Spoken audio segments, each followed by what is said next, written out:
And a very good morning to you. It is Thursday morning. You're welcome to Thursday morning's OTB AM. We're live across a multiplicity of platforms. You can get us on offtheball.com. You can get us on YouTube. You can get us on Twitter, Periscope, Facebook, or whatever it is you're having yourself. I mean, if you are actually streaming this somewhere else, we'd like to know about it because, well, we can help you out with some of our technology and equipment, right? We're like that. We're happy for you to take our stuff and share it and disseminate it widely. Yeah, and I'm sure as people can pick up this morning, our technology and our equipment has got even better this morning as we went live a minute early at 7:44. Yes. Oh wait, no, it's actually a brand new shiny producer because Tommy's off on his hollybops and we're much more efficient this morning. Shots fired. The man is barely out of the building. His seat is still warm and yeah, so Kieran Bradley's with us this morning. We're going to hear from Conor Murray. We're going to hear from Darren Cleary. We're also going to be looking at Dominic King. Dom King. Going to talk to us about Liverpool a little bit later on. Yeah, it's last night is that moment where you're like, okay, that's where they got their act together, and that's where this momentum, and it's all downhill from here from Liverpool. In a good way, they're running. In a very good way. Right. I think, like, I'm not sure about you, but like, it is only Red Star Belgrade who had a goalkeeper who seemed to think that Aurelio Gomez was the best goalkeeper in the world. He tried to replicate him with every single move, and he didn't really have the moves to replicate it. Granted, there wasn't a whole pile of mistakes, none of which actually led to any goals, so you can't really blame that for the result, but it is still only Red Star Belgrade. But Liverpool just oozed class, and the thing about it was that their two best players for me last night, the three best players, were probably Fabinho, Wijnaldum and Xherdan Shaqiri, and that's even including the fact that the big three all scored from up front. So things are really coming up for Liverpool at the moment, where they've got a lot of green shoots in different places. Adam Lallana came on, Sturridge came on and was really good as well. Like there's a lot of depth in that squad all of a sudden. Salah's finished though, and he was a one-season wonder. Yeah, well, talking about narrative. Des Kelly was speaking to him on BT Sport after the game, and he was like, well, of course, people said you were going through a goal drought, and Salah was like, who? And I was like, well, this guy, English isn't even his first language, and he's already calling out the haters. So that was impressive from him. 50 goals now for Liverpool. So it's not bad. Is he the fastest in history? Well, every single goal Mo Salah scores now is like the fastest Liverpool player ever to score 40. I think was he faster than Robbie Fowler? Because like Robbie Fowler came on, was like scoring 5 against Fulham in one game kind of thing, 10 games in. I'm pretty sure he was. To be honest with you, I didn't even check, but he was so far ahead of Robbie Fowler in terms of the games, wasn't he? That surely he's reached 50 before him as well. So it's an insane record, and it's just kind of like, chill out. I think it was pretty clear to everybody. It was like, just chill out a little bit, relax. Mo Salah will be back. The fact of the matter was that he was getting into great positions. His movement was still pretty fantastic, and now he's just found that finishing as well. At half-time, I came down and was flicking through the channels, trying to find somewhere where there was some football on, and the only place that there was the old 98-99 season Leeds versus Man United at Old Trafford. And I was like, looking at this going, there's Stephen McPhail playing really well in midfield up against Roy Keane. I think Haaland is there playing against Roy Keane. Not that much happens between them. There's a little bit of niggle, but it was brilliant. It was like, this football is great. I really like it. I like these two teams. And so I watched that instead of going back to the Champions League. But you said it was the only football on television? Because the ads were on. It was half time. Oh, sorry. So right. Even the goal show on BT was ads. Even the Sky Don't Have Any Rights was ads. I was like, okay, so... What did you learn about 98-99 in your brief? That I loved it. That it was amazing that, like... It's kind of like the 1990s hurling championship until this year, obviously. Or like that brief period where Ulster football played the best football down, Derry... Donegal down, like a glorious flowering of sport before. I don't know what happened. Was Leeds United good football, or was it like proper tough English? Oh, it was Harry Kewell and Jimmy Floyd Hasselbank up front. Right, okay. McPhail, silky skills in midfield. Roy Keane was amazing, absolutely amazing. There was like every pass was forward. There was this amazing.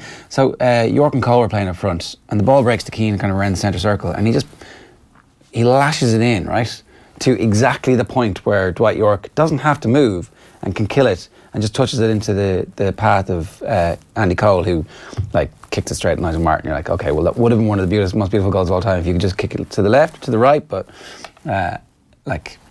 What channel was this on? I think this kind of beats... certainly might beat a Europa League equivalent tonight. I'm not sure. It's just flicking through. Right. Well, that's a pretty good setup you got there. If you're just flicking through and you get... If there's any more 98, 99 stuff or 99, 2000, I'm going to just hit record and series link it, because like when I want to watch football, it's like, yeah, I wonder what's going to happen here. It would finish 3-2 to Man United as well. So obviously, they're not picking the shitty in all draws. Yeah. I went on a Premier League years binge recently. It's actually, it probably seems a little bit sad, but it's actually one of the greatest binges you can go on because... All I ever see are the ones that are like last season, the season before. I'm like, come on. That doesn't work. Stuff. It's all... there is a Reddit stream online with a link to a Google Drive. I'm not sure if it's legal or not, but all the Premier League years are up there on videos available basically straight away. So go do that if you want to. This is the same Google Drive that RTE have that some inter-county teams get access to for GAA stuff. I have no idea what that drive is. Yeah. I can never claim to. The one the Dubs wanted access to and they didn't have. Yeah, that one. When they pulled out, it was like somehow RTE had sole kind of possession of this, even though that was during the league. That was one of the forgotten GAA stories of this year, wasn't it? Was that this year or was it last year? It was this year. It was this year's league. Okay. The Dubs wouldn't speak to RTE because RTE wouldn't give them access to... Yeah. Okay, I forgot about that. And then they kind of lifted that boycott after a week. So they taught them their lesson. That and the sideline shortening, or like the... In Clonus? No, in Oma. Oma. Yeah, the narrowing of the pitch. They were the two weirdest stories this year. That definitely happened. But whose fault was it? Mickey Hart said it was Sky, and Sky said it was Mickey Hart. Oh, the Sky... That was what made it weird. Blaming Sky for it was like, who around here can I actually blame? Everybody go, yeah, okay, that sounds about right. The Brits. Yeah. What's coming up on the show today? I'm going to tell you right now. So, sports pages, breakfast menu, Champions League review, mostly with a focus on Liverpool. Spurs being Spursy. Obviously, we'll talk a little bit about that as well. Bring it to the sports news and Ronan Michael a little bit later on the show as well. Do you want to tell us what that's about? Yeah, so Ronan Michael, 18-year-old star of Rugby League, which we don't really talk too much about. Also, one of the very few rare Irish people who has two first names, which means he is destined for greatness. Destined for greatness. I was thinking it myself. So instead of going to Santa Ponza after his leaving cert... Sorry, hang on a second. Kieran Bradley just pointed to himself. Bradley is not a first name. Bradley is not a first name. I mean, not in any civilised society, Kieran. It is not. Bradley Wright Phillips and Bradley Wiggins. As I said, not in any civilised society. Bradley, the ginger guy from EastEnders. Again. Not in a civilised society. You're giving me the same source here. The same source. It's like... I don't count Australia or London as... But yeah, I don't know what Bradley is. Is Bradley actually... People who are called Bradley... It's a surname. Yeah, it's a surname. It'd be like calling a kid Gilroy. It'd just be kind of... ridiculous. Ridiculous, exactly. Yeah. It is a surname. But anyway, this guy with his two first names, instead of going to Santa Ponza or Magaluf with his mates after the leaving cert this year, he went on trial with Huddersfield Giants and it went pretty well for him. He's been given a one-year academy contract with the Huddersfield Giants. He's involved with the Ireland setup at the moment. They expect to name their final squad for the weekend's clash with Scotland in Santry for the European Championships this weekend. This guy is a big talent, has played rugby union. He talks a little bit in this interview about practicing jiu-jitsu to get good at rugby league. Yeah, this guy's a sponge of... He only picked up rugby league last year. So his progress has been pretty quick, and I think we can learn a thing or two from how he kind of approaches life, and actually he's like, there's something that could benefit me. I'm not going to have a closed-minded view of this. I'm going to be very open-minded about the sport I've never played, and I'm going to learn everything I possibly can. And now I'm a full-time professional doing it. There you go. And on the Ireland World Cup team as well.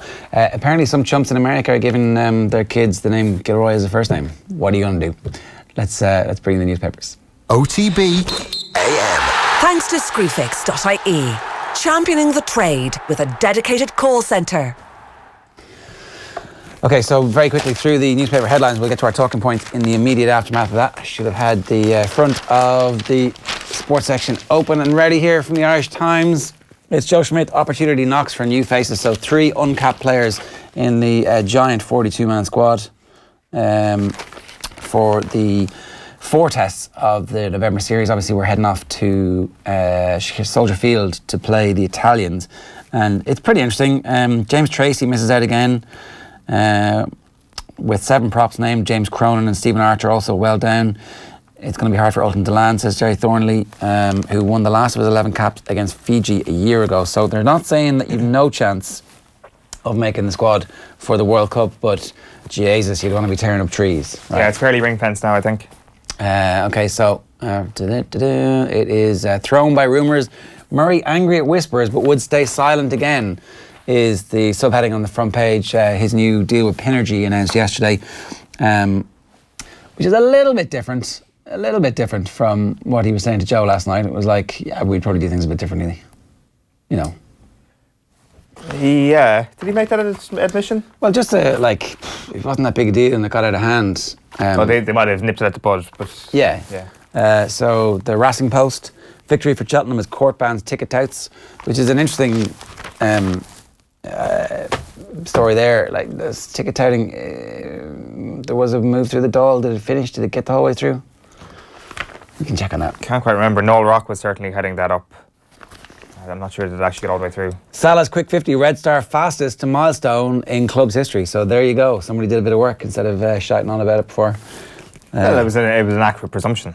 Winter training ban sees Lily's return on day of first game. The O'Byrne Cup has been moved forward this year. It's going to be in December because we need inter-county football in December. We definitely do. And that is the first day that Kildare are going to be allowed to collectively train. That's good. Like that's the way it should be. December the 8th. Is that not like Culture Christmas? That's what you guys call it, isn't it? It's an important day. Is that the day that's the day they ride, is it? Get pregnant? Is it? I think so, isn't it? Who's they? Mary and the Lord. Murray, we can do better than reaching World Cup semi-final. Injured start to miss. Injured start. It was the Holy Spirit, right? Wasn't that? That's the story. Injured start to miss November test, but insists biggest prize of all to be a realistic target. So I don't know about this, right? What do you do if you're heading off to the World Cup next year, and you've beaten everybody, and everybody's going to say, "Oh, yeah, you've never made a quarterfinal, more than a quarterfinal." How do you answer those questions for the next year? We're going to win the World Cup.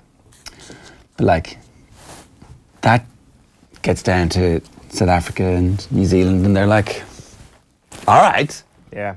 All right, Mr. Quarterfinalist boy. It'll get down to Argentina, who would feel that they have the edge over us at that time of the year as well. So what do you say? What's the answer? We're going to take one game at a time. We're going to, not get ahead of ourselves. Big challenge heading over Soldier Field, out of our comfort zone, different pitch, the weather, who knows what it's going to be like. So what do you say? What do you say? Saying be boring. What do you say? We can do better than reaching World Cup semi-final. That's what Conor Murray should be saying at this juncture. Maybe say one game at a time next year, but now you've got to keep spirits up, keep talking that talk. But I'd say we'll get into that rugby in just a moment, just to run down through the rest of the back pages. The Herald goes with Jurgen's Red Stars run riot. That's Liverpool's win against Red Star Belgrade last night. While the back page of the Irish Daily Mail go with Tottenham, PSV 2, Spurs 2, and they're brought to their knees once again, says Matt Barlow. World class then reads the rugby headline here. Murray says Ireland can go further than a semi-final in Japan, much the same as the Irish Independent there. The back page of the Sun then this morning is we don't deserve to be in Champions League. Pochettino says there is no excuse for flop. And Ace Mo crowds him out as Liverpool beat Red Star 4-0 at Anfield. Back page of the Irish Daily Mail this morning is Salah raises the bar. Mo the record breaker as Reds hit the heights. And Young goodbye. It's nearly over, says Poch, as Lloris sees red. Back page of the Star then is Pool's mojo is back. Nifty 50 for Red Star Salah. And it's nearly over for us, says Pochettino. Sarri gives Yanni a chance. And Players Chief slams FAI snub. So Stephen McGuinness last night headed out the FAI, claiming the association had issued a snub, to this year's PFA Ireland Player of the Year awards. None of the invitations to their Abbottstown neighbours to attend next month's glitzy Marker Hotel bash have been accepted, according to the Players Union Chief. The FAI have declined to comment on McGuinness's remarks, which were made on the League of Ireland Weekly podcast. The Guardian then, back page, is Spurs in the brink. Lloris sent off as Tottenham throw away lead in Eindhoven, and Liverpool turn on style to shoot down Red Star at Anfield. The other story here on the back page of The Guardian is sworn testimony. Determined Mourinho denies FA's offensive language charge. I thought that was done and dusted. No, he's got the opportunity to appeal it. It's the language and it's the little Mickey thing. So he has decided to contest the account in the strongest possible fashion, says Jamie Johnson. He can say he was drinking tea. He was like, oh yeah, I'm accusing him of being he likes China, he likes tea. I don't know. What difference does it make? Yeah, this is the soap opera that they want from Mourinho, and then they're like, oh, don't do that, we're going to put you on the sidelines. Well, that's the thing, whenever I'm drinking tea, I'm always saying F off SOBs as well. It's what you do before you, I don't know. No, it is what you do. Like I'm on Mourinho's side in this. Yeah. All right. To our talking points this morning. Going full pundit, we'll talk about that. It's a brilliant column today in the Examiner. Spursy Spurs, going to talk about that, obviously, from a situation where it's like, oh, Spurs, they're really good, to, well, at least they're going to be able to concentrate on the Premier League. And, oh, maybe they could win the Europa League. Ireland rugby squad has been named. Not a whole heap to talk about, I guess, although you definitely would feel a little bit of sympathy for the lads who are on the outside at this stage, given that everybody was named. Women's blitz, underage women's football, is going to be in the form of a blitz as opposed to inter-county, all the way up to under 20 if new plans end up getting pushed through. We'll talk about that in a minute. At first, though, we're going to start with Paul Flynn's editorial today, which is carried in the Irish Times, which is about the GPA, basically, because he's the new chief executive of the GPA, and we wish him all the best with that. One thing that was kind of a little bit buried in the piece. Yeah, well, it is in the headline, to be fair. It's kind of a couple of pages deep into the sports section in the Irish Times. So basically 60% of footballers would like to see a change to a tiered championship, which is a stark enough statistic. Basically, I would say that the idea for this came from the ASRI report to go and survey all their players in terms of player welfare, in terms of injuries, in terms of their satisfaction with the current setup in championship structures and things like that. So before we kind of get into the nitty-gritty of it, just to kind of let you know what the big findings are from the GPA surveying of their members. They said that the broad consensus is that more games in the summer is a good thing and that they want more. That's pretty much self-evident. I think we all kind of knew that. But they want to say that 3/4 of players are satisfied that new competition structures allow for sufficient games against equal standard teams. But when you get into that 3/4 statistic, the difference between hurling and football, as you might expect, is stark. 90% of hurlers are satisfied with the way the new championship structures have changed things. 53% of footballers are satisfied with how the new competition structures have allowed for sufficient games against similar standard teams. Now, almost 3/4 of players are not satisfied with the length of their off-season. This is a big concern voiced by Paul Flynn in the column. 40% of players saying they got no time off at all ahead of the 2018 season. And GPA research, which has been carried out recently, Flynn says, shows a significant growth of hip and groin injuries among county players, which is a pretty big concern. The overwhelming view basically here is that April has not worked. According to GPA members, it's been a bit of a failure. Over 50 squads said that they were expected to train or play with both their club and their county teams in April. And also another point, which hasn't really been spoken about too much when it comes to the April month, is that third level students that are surveyed feel that the academic stress is most acute in the month of April. So you've got your club commitments, you've got your county commitments, and then you've got your assignments and preparations for exams as well. So it's kind of a triple whammy, so to speak, in April. What they're asking for is 3 steps. First of all, a task force with representatives of all relevant fixture planning bodies, which we've been calling for quite some time here. That needs to be set up with an urgent mandate to deliver change quickly, Flynn says. Consultation with the GPA he wants before any further changes are made to the football championship, and an urgent review of closed season policies. Something, pretty much everything in there I personally agree with, that there's a lot of sense spoken in there.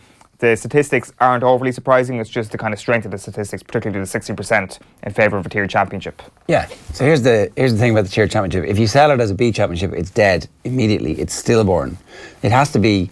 What we're doing is we're categorising teams according to their ability, and you will get promoted or relegated if you have a good season or a bad season. You can get all the way up to the top, and you can win this thing in a couple of years if you've got a really good squad. So we're not punishing you if a very talented bunch of under-21s come along at the same time and make your senior team.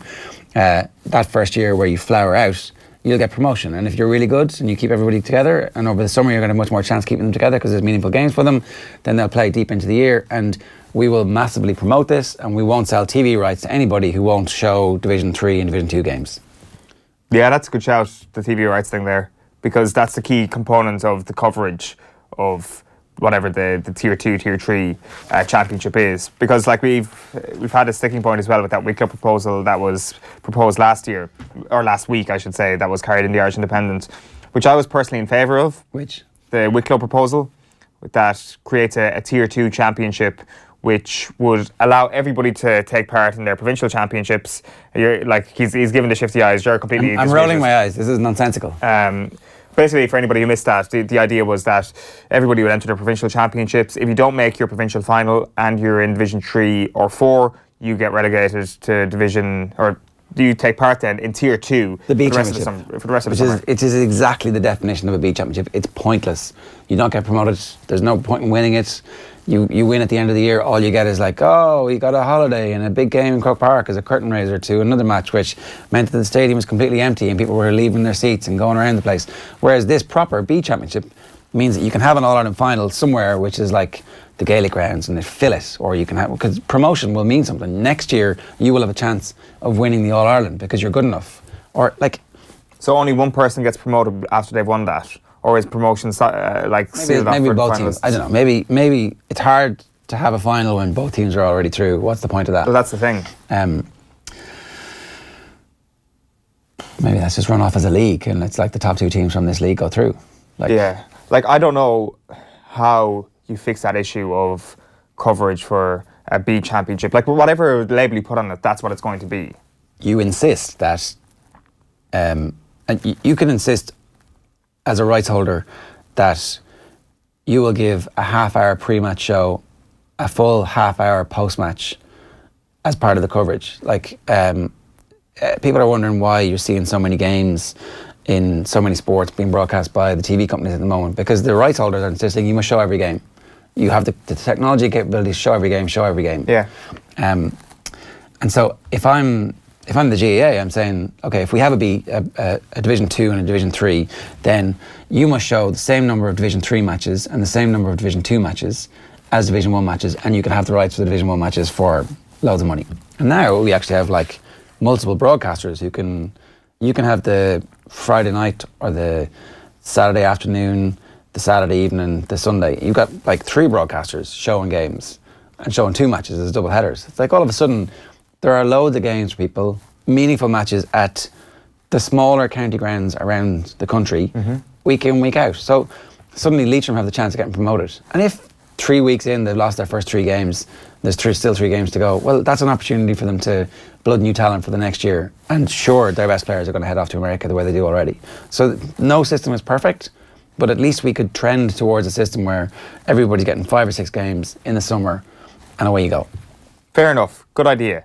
But I say, what's the difference between showing Tier 2 Championship games on television and, say, showing League of Ireland games on television? Just because the games are on television and just because they've got preview and analysis doesn't mean that the public are going to care.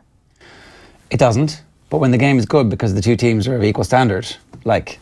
Definitely. Yeah. It's like as I say, I agree. It's a good idea. Like but I just don't see how that differs too much from the Wicklow proposal, which is a second-tier championship where you've got teams of equal standing playing to win an All-Ireland, which will take place on All-Ireland final day. Like the people will still be milling around no matter what this tier. Just because it's in the Gaelic grounds and people aren't milling around, like doesn't necessarily give it a rubber stamp of approval that this is suddenly a more... So maybe there's only one team promoted and that final is a playoff for that one team. But that would certainly add more weight to it. So, but then there's a lack of fluidity between divisions.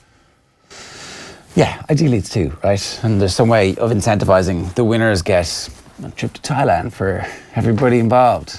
Not a bad idea. Including backroom team.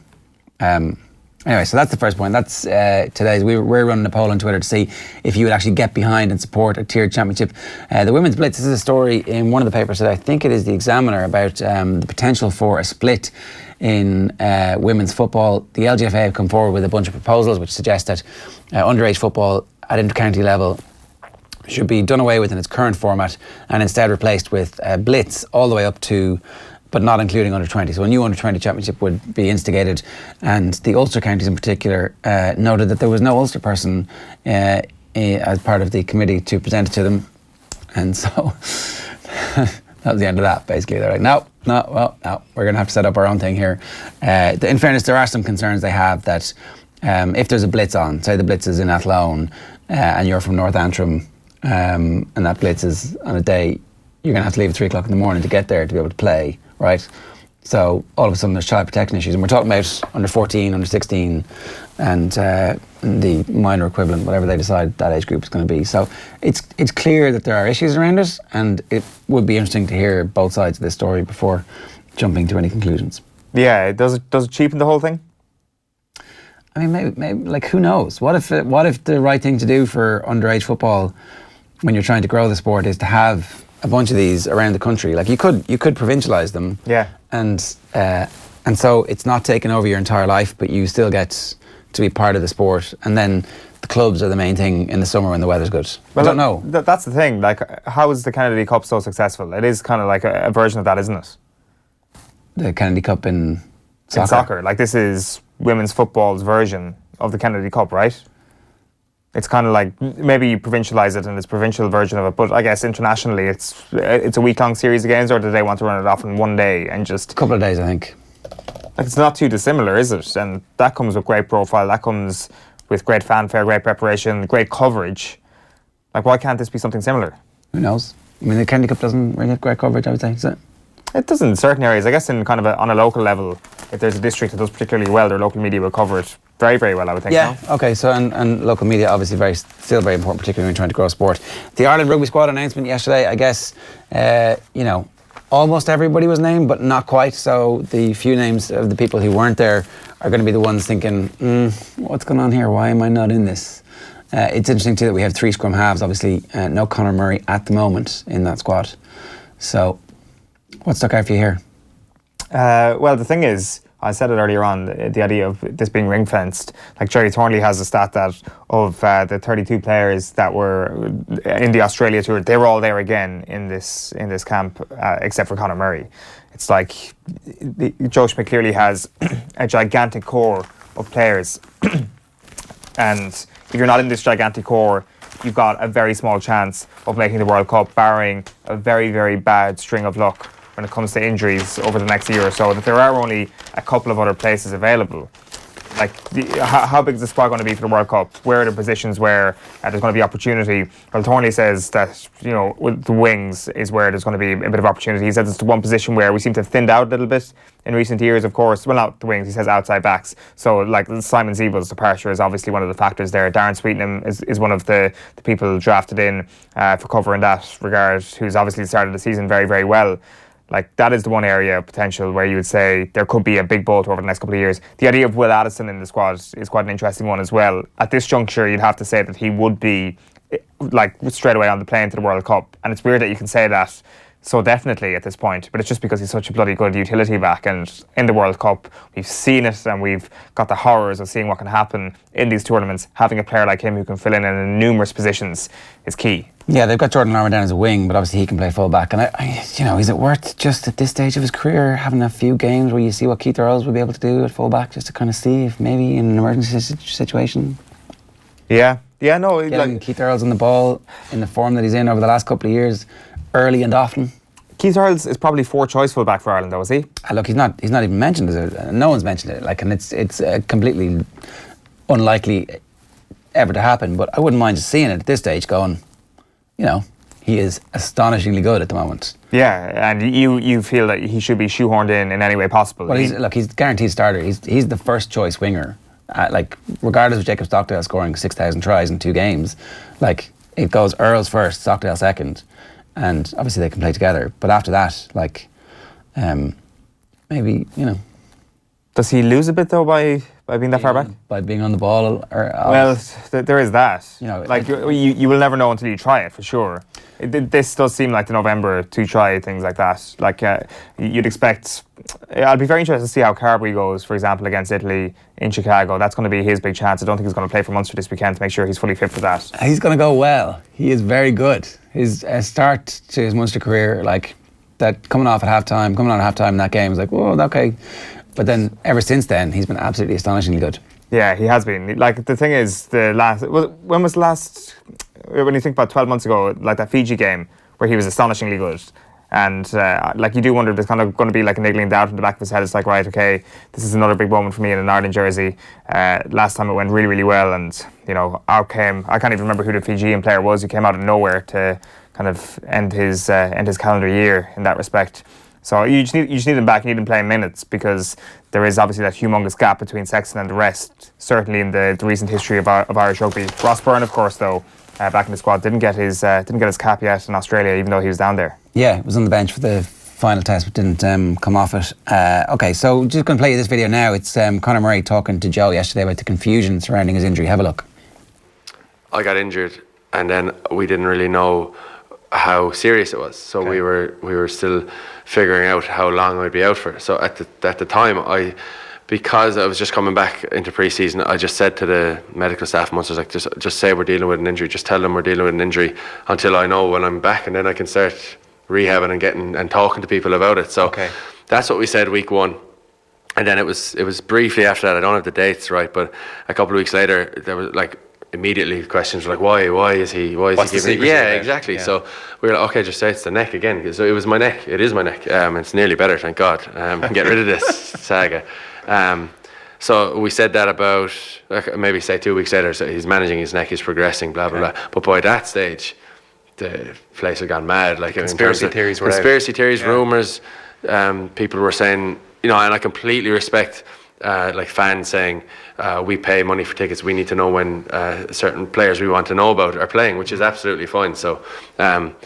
It wasn't my intention to hold this big secret and make this massive. So to clear the air, it was from the beginning. We were unsure of how long it would last. Now the medical staff were cool to do whatever I want to do, because it's my right, I suppose. I was like, let's just say we're dealing with an injury, because it could have been 4 weeks or it could have been four months, or longer or shorter. We didn't know until things settled down and I started to progress. So that was my decision. There wasn't anything about withholding or anything. There was nothing about withholding information to get my contract better or anything like that.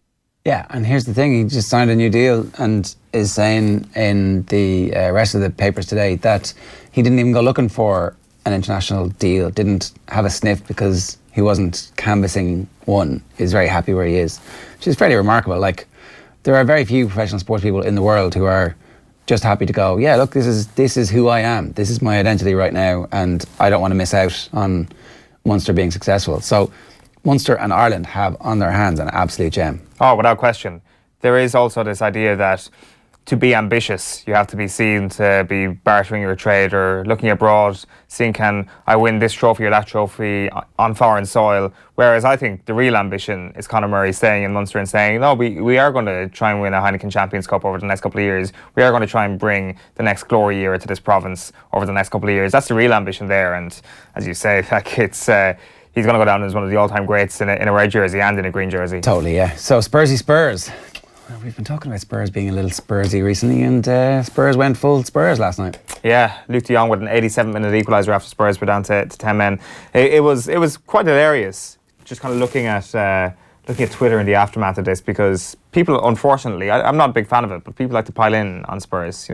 Poor Spurs. You're an Arsenal fan, you love it. I do really. I absolutely love it. But this was one particular image that was doing the rounds yesterday, an ad which I think was from an underground station for over the last couple of weeks, perhaps a couple of months ago. So the new Spurs Stadium, the only place to watch UEFA Champions League in London, and it would be true to Spurs' form for them to get knocked out of the Champions League before that stadium is ever sees Champions League football. So that's quite hilarious. Can I just make the case that it's not the worst thing for this Spurs squad at the moment, which is paper thin and had, as we know, no reinforcements in the summer, for them to be knocked out of this and then to completely disregard the Europa League.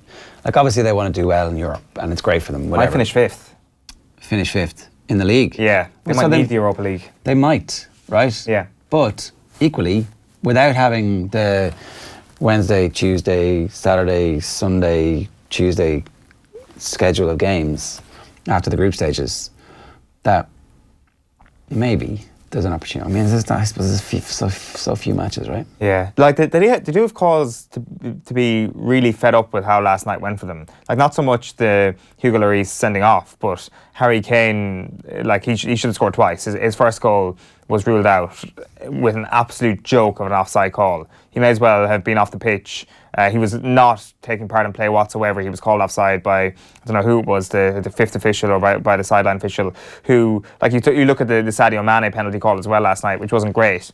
Like, the fact that they've got a referee actually standing beside the goals actually hasn't improved officiating that much in the Champions League, and to a certain extent they're lame duck officials, but that's kind of a story for another day. But what I thought was like one of the most Spursy moments of last night was when Toby Alderweireld made a pretty terrible mistake for Lozano's goal for PSV, chases him back, manages to make an absolutely incredible challenge, a goal-saving challenge, but with the ricochet off said goal-saving challenge, the ball loops over Hugo Lloris's head and into the goal, which I thought was probably the most classic Spursy thing we've ever seen. And it would be a shame to see them regress into Spursiness once again, but it seems it might actually be the case. I think as soon as the stadium is finished, they're going to invest next year. I just think that they're. Can you invest straight away after a stadium? Does it not take a few years? I think that the have they financed it correctly? I think so. Yeah, I think that they know their way around finance. Okay, so our final talking point from this morning is jumping the fence to become full pundit. This is a brilliant piece from Tommy Martin today in connection with the Keith Andrews situation last week, and I feel like we didn't do enough defending of Keith Andrews. Seamus Coleman has a job to do as the Ireland captain, right? His job is to protect the players, inspire them, make sure that, he brings their squad together. And also, he hasn't been playing for the last year. He hasn't been playing, James McCarthy hasn't been playing. Who was the third player that Coleman mentioned has been out for a year? Robbie Brady hasn't been playing. There are 3 Premier League players. We have 3 others maybe. Yeah, fair point. Who are non-stop Premier League players. And really, we don't have a good enough team at the moment. Everybody knows that. And you would have to say Seamus Coleman must know that. So it must sting when you're the captain of the team and a former teammate is correctly analysing the situation on TV. So he comes out and attacks. He goes too far. He definitely goes too far with the bit about Keith playing in midfield and not controlling the ball or whatever the line was. And yet, from my perspective, I was delighted to see Keith Andrews do this because it means that Keith Andrews is now an entirely, not that he wasn't, but has now established himself as an entirely trustworthy source of analysis when it comes to the Ireland team. That he's not going soft on them because they're former teammates, and that he doesn't have the crappy cliches as correctly and astutely pointed out by Tommy Martin. 5-0 defeat. Well, we've got to look at the positives, or he's not going to be happy with that. It's yeah, thanks, mate. We know that, which you get from a lot of people. Yeah, it's an excellent column this morning. It's very funny. He says that Keith Andrews has reached the nirvana of full pundit, which is when you make that final transition of, not doing a little bit of punditry on the side. I guess, who wouldn't be full pundit? You'd have a lot of kind of current players who are in Match of the Day studio, for example. They wouldn't be full pundit. Keith Andrews, you have to be a retired player, I would say, and you have to be ruthless enough in what you say. Paul Scholes probably gone full pundit at this point as well. So he says, former Republic of Ireland midfielder Keith Andrews made full pundit in recent weeks, and it was with a tear in my eye that I watched his analysis of Ireland's dismal Nations League campaign. Going full pundit is, for those of us on my side of the fence, a beautiful moment of transformation, like the caterpillar shaking off the chrysalis and unfurling its wings to become a butterfly, except the butterfly is wearing a 3-piece suit and really doesn't like zonal marking at corners. It's a beautiful way of describing Keith Andrews' punditry. He does compare it to the likes of Paul Scholes and to the Manchester United core in the media, the class of 92, who like to say a little bit too much, according to people like Jose Mourinho. Martin standing up for them, just like he's standing up for Keith Andrews. Talks about the situation at Bayern Munich as well, who really can't take the criticism at the moment. Rummenigge did a press conference last week saying that we've decided that we will not accept that style of criticism anymore. I must remind you of Article number 1 of the German Constitution. The dignity of men is unimpeachable. We won't accept that degrading and malicious reporting anymore. They've lost 4 in a row. What was the specific thing that triggered that, do you know? Basically just a cataclysmic run of form, which has basically sparked a lot of criticism of the club's board, specifically. So it's when you get into the board, that's when the club comes out swinging. An interesting line here as well. It's long been suspected that certain TV companies expect a benign approach from their pundits, lest they devalue their product. But with greater competition than ever for sports rights, will broadcasters become even more fearful of upsetting the establishment? Or of losing their audience if the commentators are so bland. We'll see. It's a good point. Right, so let's move on because we're going to talk about Liverpool now. Before we get there, speaking on Virgin Media Sport last night, Brian Kerr talked about Liverpool's squad depth. That the front three all were on the score sheet was very positive. It was a bit like at times last year. I kind of think in Liverpool is an important little spell because they won the first 7 games of the season, and we're all saying Manchester City, they're going to make it a big pitch to win it this year, Trenton. Then they went 4 games without winning the game. They sneaked a win at Huddersfield at the weekend, and they won convincingly tonight, didn't concede any goals, looked comfortable to back, gave away a couple of little opportunities, but in general, they were in total control. He was able to get Lallana on the pitch. gave Marino a bit of a game as well, the left-hand side. But, you know, you can see that he's better options now than he had last year. His bench is stronger. Like, he's played Firmino tonight. He's only played in one game before tonight against Chelsea in the League Cup. And yeah, it's no bother. Milner doesn't play. Henderson doesn't play. And you're looking at it saying, yeah, the squad, there's a bit more depth in the squad. Remember in the final last year, when Salah went off, they had so few options. Sturridge gets on late in the game tonight, but they had very few attacking options last year compared to how they are now with the addition of Shaqiri. Yeah, so that's Brian Kerr talking up the options that Liverpool have at the moment. Speaking last night on Virgin Media Sport, which is, of course, the new home of European football in Ireland, with more than 400 UEFA Champions League and Nations League games live this season. Virgin Media Sport is exclusive to all Virgin Media subscribers, and of course you can download the TV Anywhere app, of course, as well, if you are a Virgin Media customer. Now, let's move on. Dominic King is with us to try and put some sense on what the ceiling might be for this Liverpool team. Owen was just saying there, Dominic, that he expects Liverpool to win something big this season, one of the two anyway. I think that Liverpool fans can start feeling pretty confident about life, right? Yeah, I mean, it's been a very encouraging start of the season. I was just listening to the audio from Brian just then. There's been... it's felt all at the beginning of the season like it's been boom or bust, and I'll just explain that. I mean, by the first 7 games that they won, it was like, as you said, they're going to be all conquering.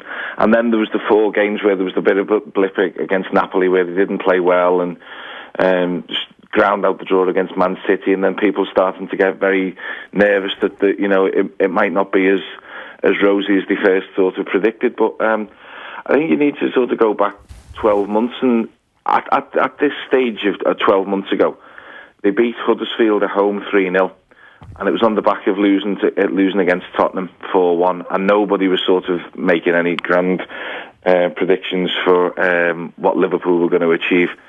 But then they got into this sort of run of form in the build-up to Christmas, where they started sweeping teams aside. And I can sort of see that happening now, because the work that Klopp has done with them during pre-season has been to be progressive and to be stronger later on in the campaign. He's had a lot of his players being away at the World Cup. A lot of them have had interrupted pre-seasons and preparations. I mean, Dejan Lovren was saying to us a couple of weeks ago when he was in Croatia that he doesn't feel anywhere near as fit as he would do at this point in time had he had a normal pre-season. So once all these players get into a groove, I think Liverpool are going to have a really, really strong season. And the fact that they've given themselves this foundation at the minute is very, very encouraging indeed.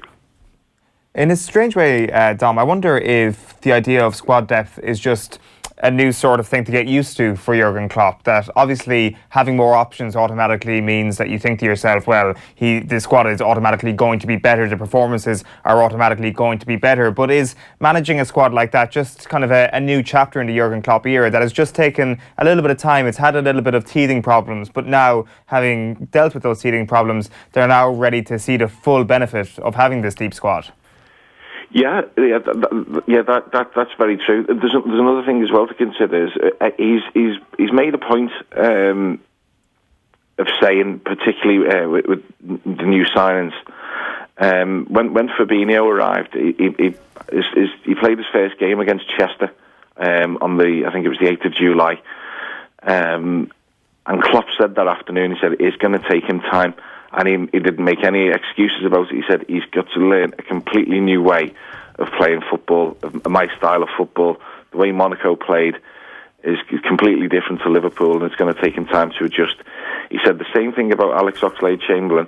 He said the same thing about Andy Robertson. It takes them time to get how he wants them to play football. Just because they've had slow starts, it doesn't sort of mean that the duds or anything like that. It just means it's going to take them time to adjust. Liverpool's hit rate in the transfer market over the last couple of seasons has been remarkable in terms of those who've come in and made a difference. And I can see, Shaqiri he's starting to have the kind of impact now that Klopp envisaged. Fabinho will have an impact, in the next 3-4 weeks when he's further adjusted. And you're dead right as well about what you said about the squad towards the end of last season, particularly in the Champions League final, because when Salah went off that evening, they basically played with 10 men for the rest of the match, because Adam Lallana just simply wasn't fit enough, and they didn't have the options. Daniel Sturridge has been at West Brom. It had been awful for him there, but he's come back and he's reinvigorated. So there's more and more options all over the squad, and as I said, that's another reason why I think Liverpool are going to be right in the mix for big trophies. Just on Fabinho there, I think a lot of people last night might have been surprised with how good he was, not least because of some of the issues that you pointed out there, and that it's taken a little bit of time for him to even get into the starting 11 for a significant match.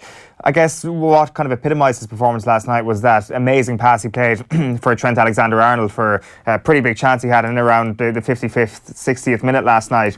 I don't think too many people saw Fabinho as that Pirlo-esque sort of player, which is doubly important to Liverpool, considering the one thing you could level at them, particularly last season and the start of this year, is the lack of that really incisive passer in midfield.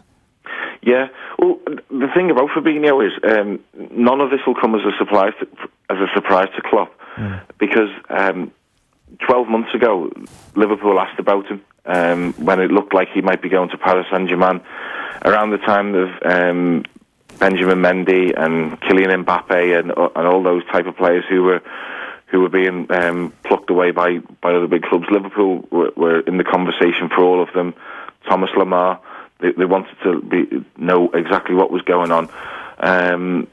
It wasn't the right time for Fabinho. And then obviously when because they had Emre Can, and when it became clear that he wasn't going to be sticking around for this year and he was going to try something else, then that's when they moved for Fabinho and got it tied up very quickly. So they've known that there's a player that can come in and make a difference.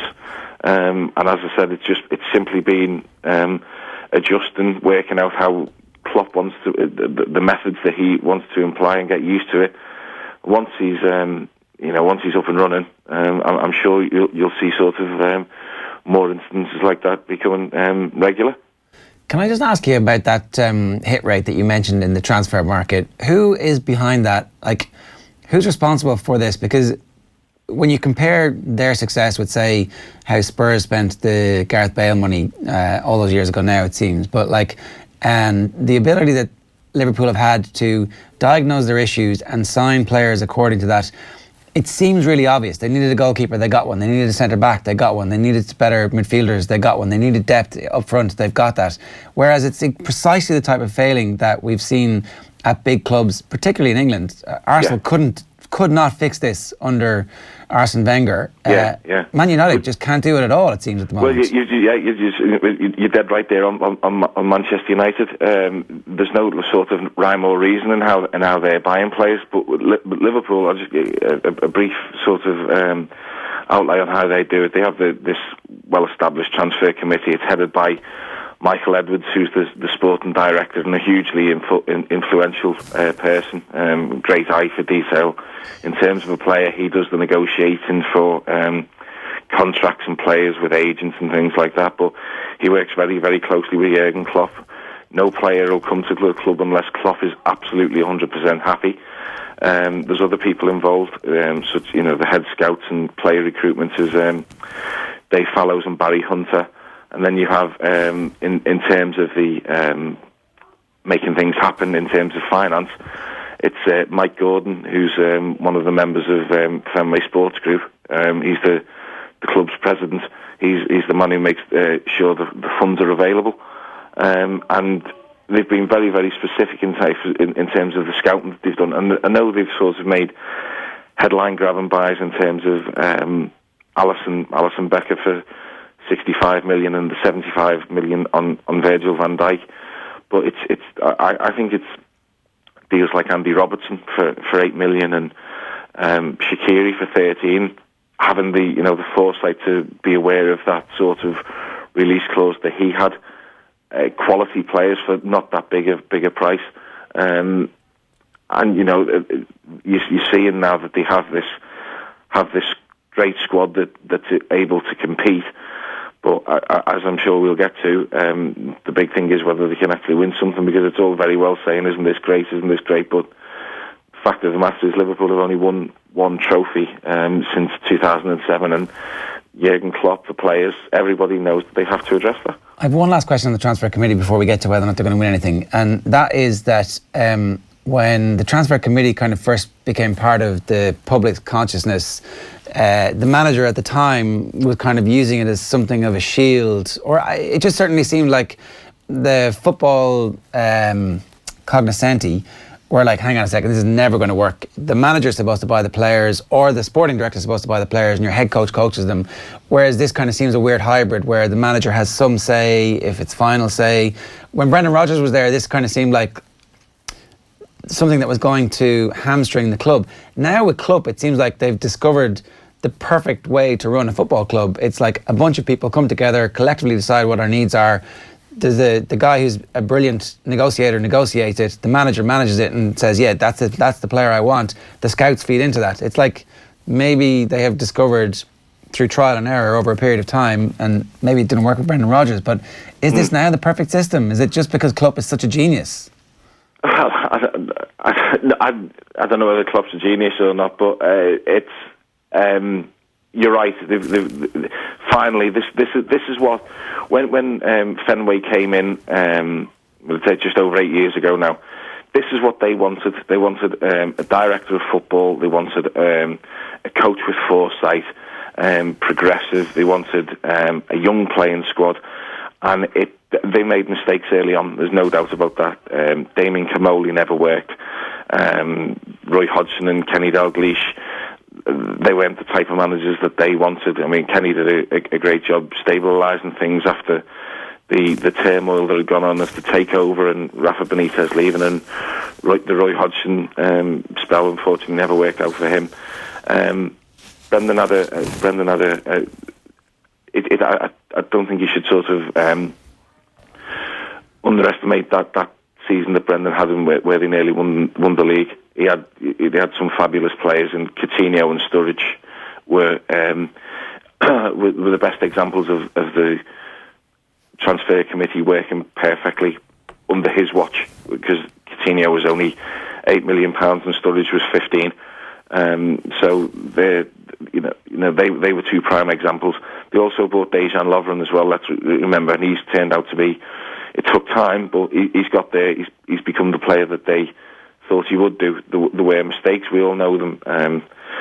Barini, Markovic, Ricky Lambert. It never worked out for him, unfortunately. But now this is exactly what they wanted, and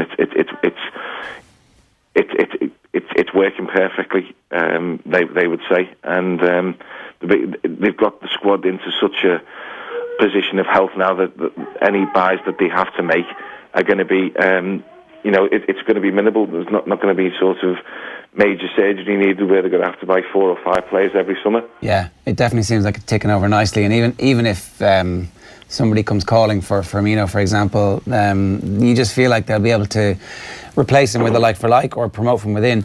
Are they going to win something this year? Because it feels like all of the accoutrements you need for success are right there at the moment.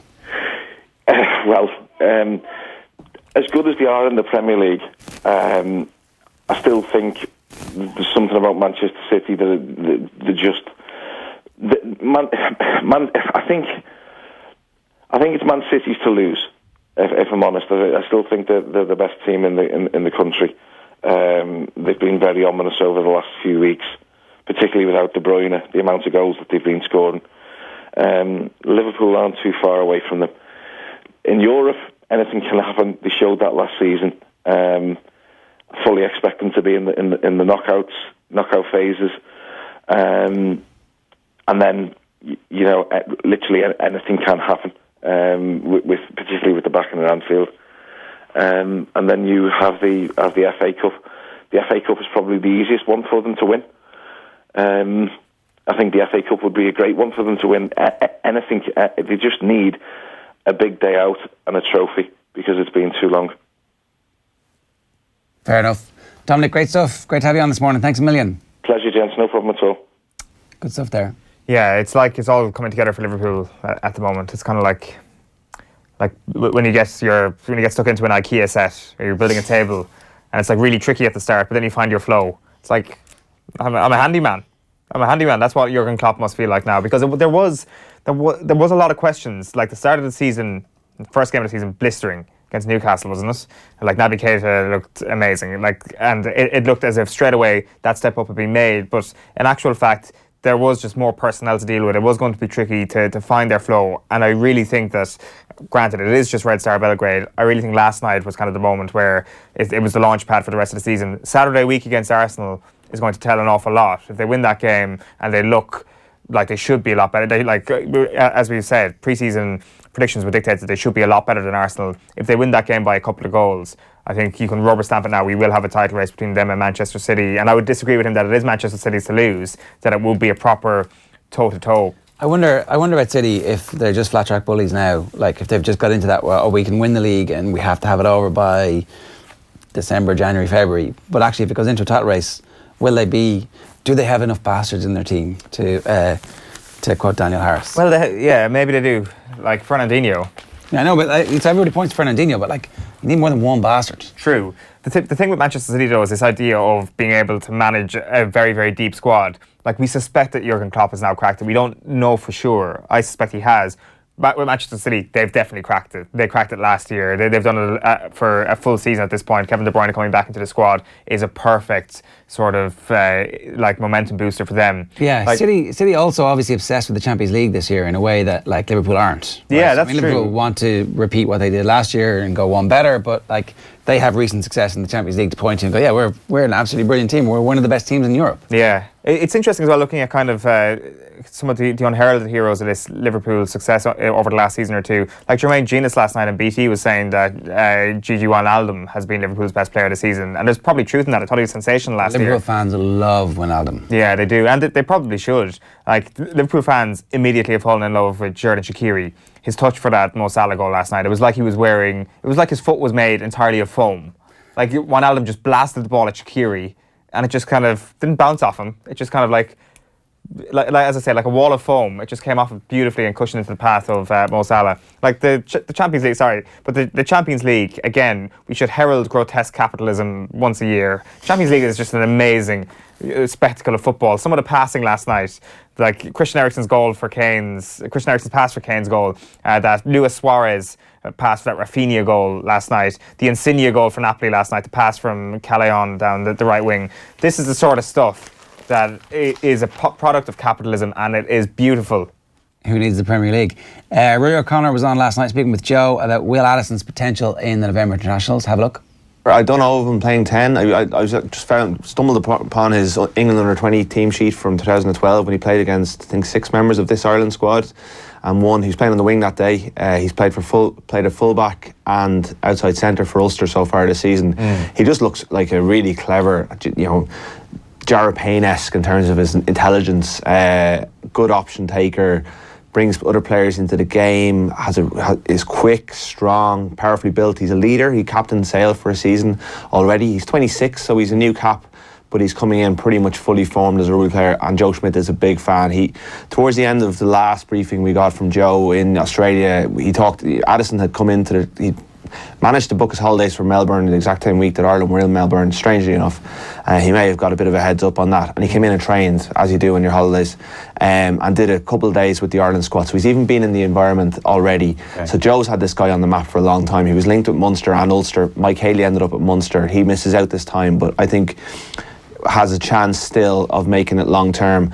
Addison is probably further ahead. He's just been a really key player for Ulster when he's played. Yeah. And I think he could start in Chicago quite conceivably, and he becomes a very interesting bench option for pretty much every game because he covers so many positions. That's the thing, isn't it? You want to be one of those gadget players to get on the bench, but then you want to not be a gadget player for the rest of your life. How are you? I'm good, Joe. How are you this morning? You're not a gadget player, Darren. I'm not a gadget player. Are you a gadget player? I don't know. Where did you play in Gaelic football? I played cornerback. All right. Perfect toe-tapping area. A bruising cornerback. Toe-stepping, not toe-tapping. Breaking it was called. You'd rake the back of the ankles. Yeah, you'd have been a proud ruck inspector in rugby going in. Yeah, there's a prone calf. Jerry, you got to do what you got to do to win. You're not first, you're last. Speaking of winning, the Reds ran riot last night. Liverpool beat Red Star Belgrade 4-0 in the Champions League. Roberto Firmino and Mo Salah on target in the first half. The Egyptian adding a third in the second half. Sadio Mane also hit the back of the net. Salah made history by scoring twice in that 4-0 win. He's become the fastest Liverpool player to reach 50 goals, making it to that milestone in 65 games only. Manager Jurgen Klopp delighted to see his front three in sparkling form. It's always like this. I don't think that internally we never discussed that in the last few weeks. So for me, these numbers are really a surprise for me. Not the Mo number, more that Bobby didn't score in I don't know how long, and Sadio as well. It's also the first time all three have scored in the same game this season. Yeah, hopefully not the last time. So that's most important. So it was just a good game. It was a good football game, and they could finish the situations because we had the right movements in the right moment. We had the right passes. We had the right formation. The first two goals were after a counter-pressing situation, which is brilliant and very important. So, but when you see how big the impact was of the boys coming on, so that's really important as well. So you cannot win a game 4-0 if not most of the things are really good, and tonight most of the things were really good. Meanwhile, Mauricio Pochettino admits Tottenham's hopes of reaching the knockout stage of the Champions League are looking pretty grim. Spurs conceded late to draw 2-2 with PSV Eindhoven in the Netherlands. Goalkeeper Hugo Lloris sent off just moments before Luc de Jong equalised for the Dutch. The result leaves the London club third in Group B, 5 behind Inter Milan. Spurs play PSV in their next game at Wembley on November 6th. They will have to win. If they draw or lose and Inter win against Barcelona, they are out. Do you throw it at this stage and not qualify for the Europa League? Isn't that the thing to do? So you play a B team. Like, who cares at this stage? Like, you're playing Inter Milan and you're playing Barcelona in the last two games. Yeah. So, imagine what your fans would think if you throw those two games. Well, you've decided that you're putting all your eggs in the Champions League basket and you're not risking Harry Kane, Dele Alli, and Christian Eriksen. Premier League, yeah. I think that's a ridiculous thing to do. What's the point of being in the Champions League if you're not going to play a full team against Inter Milan? Because it's too late. You're out. Shitty refereeing decisions, bad performance, game over. Well, what if they beat PSV? League? Why not take the Europa League and play the B team there? What's the point of that? Well, the same reason you'd use any kind of competition. Use it to try out players you're not too sure of. Yeah. Competitive games that mean something to people. If they'd bought 4 players in the summer, I would say yeah, but their squad is so thin. Yeah, it's thin. I mean, it's unthinkable, though, that they wouldn't go out and at least give it a go. Even if it doesn't work out mathematically, that they'll stay in the Champions League, which is not going to. They have to at least go out and die in their boots. They'll have to try against Barcelona. Fighting. Yeah, they do. Why? Because it's the second last game. They'll beat PSV at home, and it'll still be mathematically possible. It won't be, though, really. Like, they're already 5 points behind Inter. But like they will need to beat Barcelona, and they will need Inter Milan to get beaten by PSV. Yeah. And then if they beat Inter Milan on the last day. And by then, Barca are already through by last day. So no, that's in Spurs. They have to go to the new camp. Okay. Isn't it? That's when they conceded late. That was in the San Siro when Icardi scored. Okay. Good point. Another team not playing European football after Christmas. Bohemians, they exited the UEFA Youth League last night. Craig Sexton's side lost the second leg of their first round tie against Midtjylland 2-1. They exit that competition 4-2 on aggregate. Leeds returned to the top of the championship table last night, courtesy of a 2-0 win at home to bottom side Ipswich. They also won on Twitter. Niall Horan, famous fan of Derby County, tweeted to say, "No one likes Leeds." The club's official account responded by saying, "No one likes your solo career. #BringBack1D." Which did very, very well on Twitter. Bit of a burn there for Niall Horan. Niall Horan is richer than Leeds. Let's just put that on the record there. Niall Horan is richer than Leeds. I mean, their tweet was still magnificent. It's fantastic. It's some great soccer club shade. Yeah, it's like we need to see more of this in football. Yeah. Like, we see it enough in American sports. We need to see clubs, whoever runs their social media accounts, just turning their club into their own personality. Yeah, bring the sass, because clubs are so often cringy on social media and you're embarrassed for what they do. Why not just be a sassy arsehole? We're 15 minutes away from the first think piece going, Leeds United need to apologise. It's coming, don't worry. Derby up to 5th after trashing fellow promotion hopefuls West Brom 4-1 at the Hawthorns. Republic of Ireland striker Callum Robinson got 2 goals for Preston in a 4-3 win at home to Brentford. Moving next to rugby, and Conor Murray says he is nearing a return from injury and has rubbished what he's called crazy rumours surrounding his absence. Murray not played since Ireland's third test against Australia in June. He has been out with a neck problem that ruled him out of Munster's opening 8 games of the new season. He did a number of interviews yesterday, one of them with Joe on Off the Ball. He explained his decision to keep the nature and timeline of the injury under wraps. Now we're going to bring you an interview with Johnny Sexton tomorrow. He speaks about how if he was in Murray's position now, he would do the same thing. He wishes he could have kept his information private. He explains the insurance implications that players face. So this is embargoed until tomorrow, is it? This is embargoed until tomorrow, but it'll be on the show tomorrow. Grant, so you can briefly tell us though about the insurance issue, because that's amazing. Yeah, he basically said that due to the reporting of his concussions and his concussion history, he had insurers say, we'll cover you for this, this and this, but we will not cover you for concussion. So he said that it was basically a battle to try and get the correct information to insurance company that did their due diligence, but mainly did it through media bulletins and newspapers, and these reports that Sexton's career could be cut short by concussion. So he has a really strong opinion of it, and he has some really interesting opinions of the implications that oversharing or sharing his medical information has had on his career in terms of the way he is insured as a professional sports person. Well, when you think about it, like the footballers who we get the information about and who we're so used to getting all the nuances of the information about are mega wealthy, and so that sets the precedent for what we anticipate the clubs and teams and players and individuals and the apparatus of the sport to give us. Rugby doesn't have that money, so like they all will need fairly serious health insurance into their middle and later lives, like for all sorts of stuff, for hips and knees and fingers and arthritis and all that kind of stuff, which is like, you know, what kind of lives are they going to lead? They need their health insurance not to be 20, 25, 30 grand a year, because like, you know, they haven't made tens of millions. Yeah, and most of them. It's the first kind of interview where I think a player kind of goes into details of the struggles you face when insurers are looking at the publicly available information. And when you Google Johnny Sexton and concussion, it would appear that there's an issue there, but in real life he makes the point that he's not any more susceptible to concussion than player A or player B. It's just because when he's had it, he's a big player, he's a marquee player, it becomes a bigger story, and that has led him to problems with the insurance. So it's a really interesting interview. It is embargoed till tomorrow morning, but we'll bring it to you on OTB AM. Well, Lance Armstrong's former team manager has been handed a lifetime ban from cycling for his role in a doping scandal that saw Armstrong stripped of his 7 Tour de France titles. Johan Brunel was given a 10-year ban in 2014. The sanction has now been increased to a lifetime ban following an appeal by the World Anti-Doping Agency. In an open letter published on his social media Twitter site, Brunel said he had received an email from the Court of Arbitration for Sport informing him of the extended ban. USADA say he was involved in one of the most sophisticated, professionalised and successful doping programmes sport has ever seen. Confirming the ban, Brunel said the American agency had no jurisdiction over him as a Belgian citizen living in Spain. He says this agency disregarded all normal judicial limitations to crucify and demonise me, making me a key protagonist in their Hollywood version of events.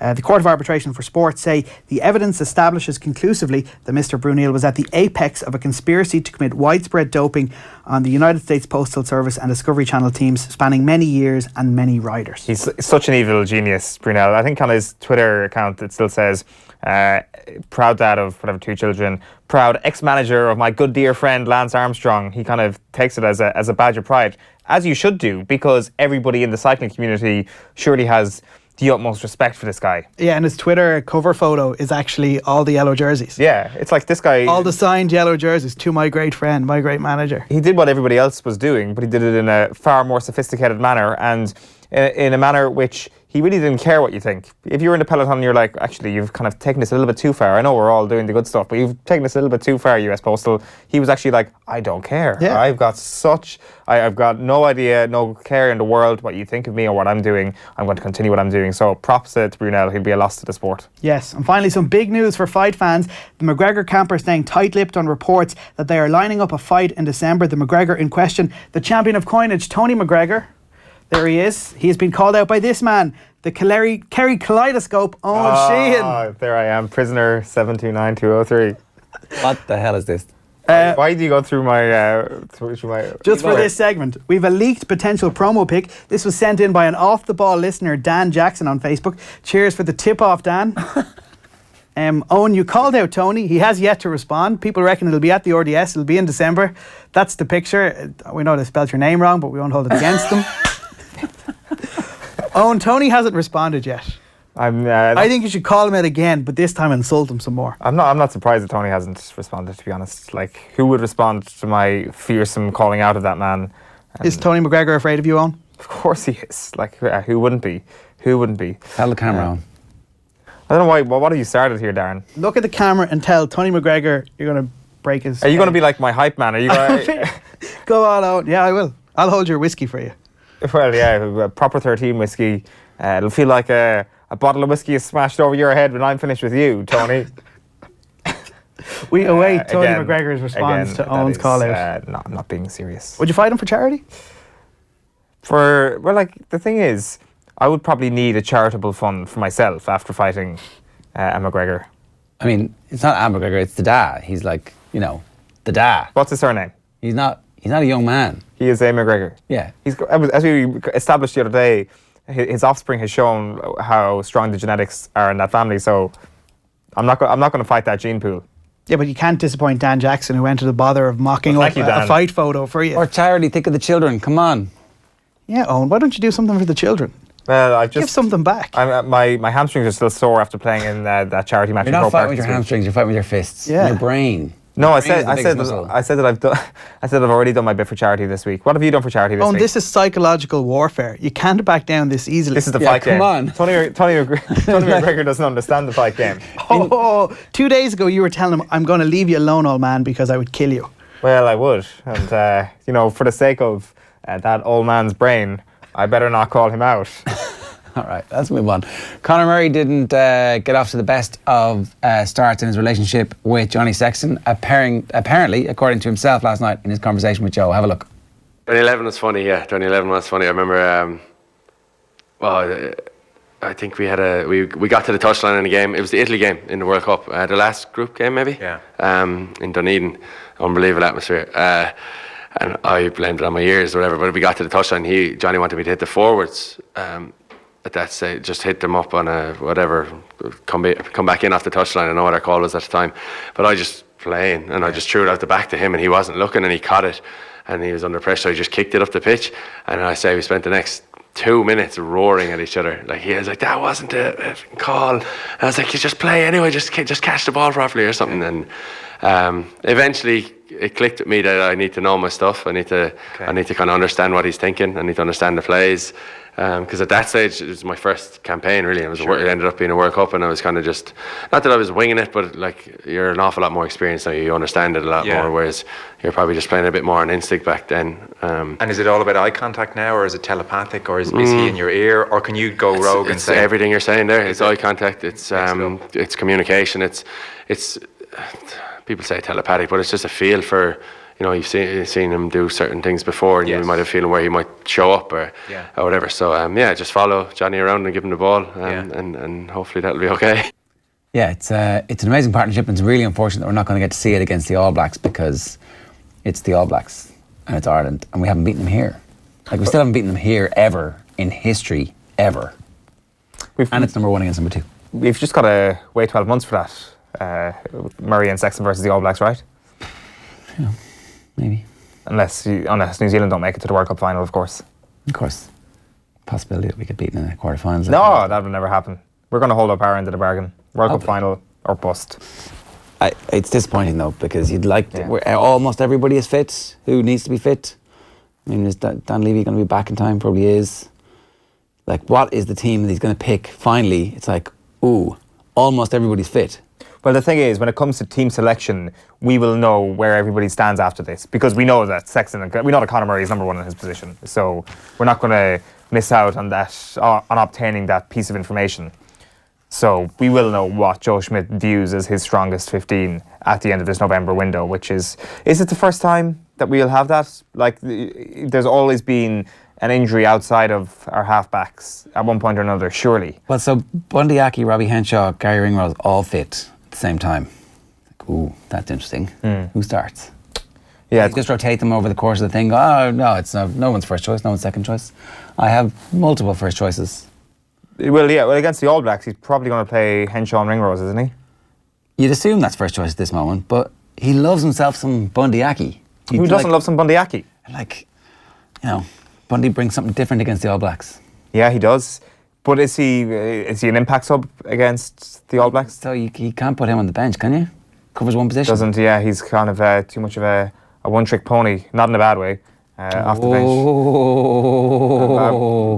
Martin that you slip right there.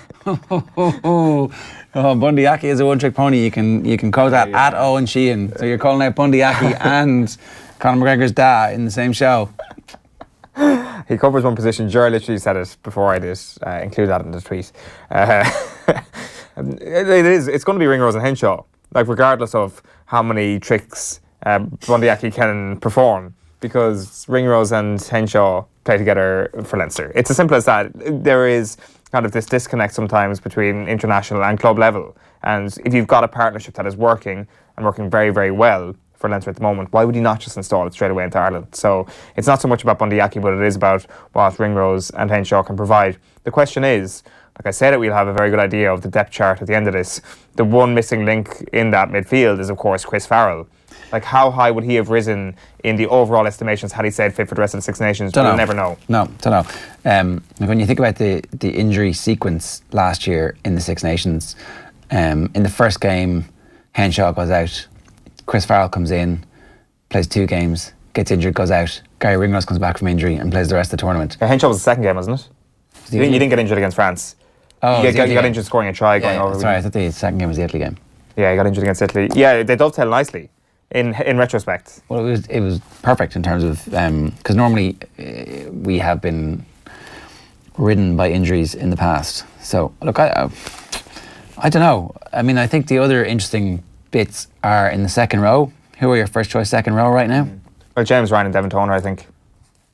Does Ian Henderson start instead? Yeah. What about Tyke Byrne? Tyke Byrne, like, totally forgot about Tyke Byrne. So what's your, like, I would say that there's probably a case for everybody being dropped once over the course of it. So you just keep everybody... Except for James Ryan. You can't drop James Ryan. Well, look, you can, because it's early in his career and you go, look, it's not always going to be straight and plain sailing here. I've got Ian Henderson, Tyke Byrne. That's what I've got.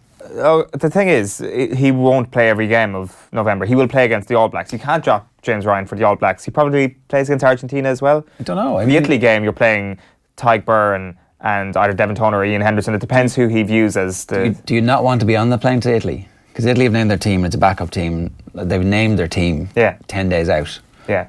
Are you like, I don't really want to be on the plane? It's 23-man squad, 3 subs, 3 alternates. Like, oh man. I mean, if you're the alternate, you're like, this is great. I'm going to Chicago for the week, boys. Yeah, exactly. The crack. Like, you want to play in Soldier Field again. It's an opportunity to get another test cap. Like, the thing is, you won't be viewed, or your performance won't be as scrutinised as it will be, obviously, against the All Blacks, and to a lesser extent against Argentina, because of, it's not only Italy, it's a weakened Italy side. But the thing is, it's crucial minutes to impress Joe Schmidt. Like, the thing is, James Ryan doesn't get on that plane to Chicago, does he?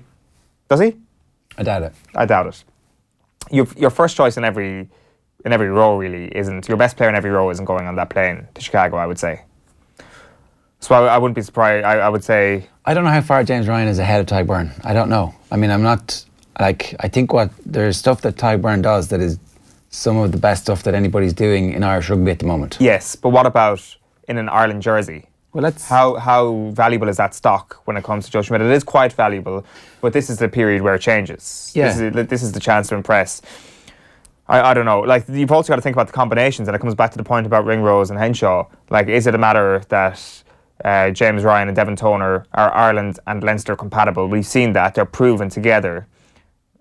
Why not just throw them in, like, without a huge period of time to actually try out different partnerships in the second row? When it comes to line-out calls, I don't think Joe Schmidt is going to want to deviate too much to the way we were set up in the Six Nations. But how big a deal is that, I guess? There's a few other kind of... there's 4 hookers named, which is interesting. Sean Cronin, Rob Herring, Niall Scannell, and Rory Best, obviously. Like, that doesn't even include James Tracy. Like, our front row depth...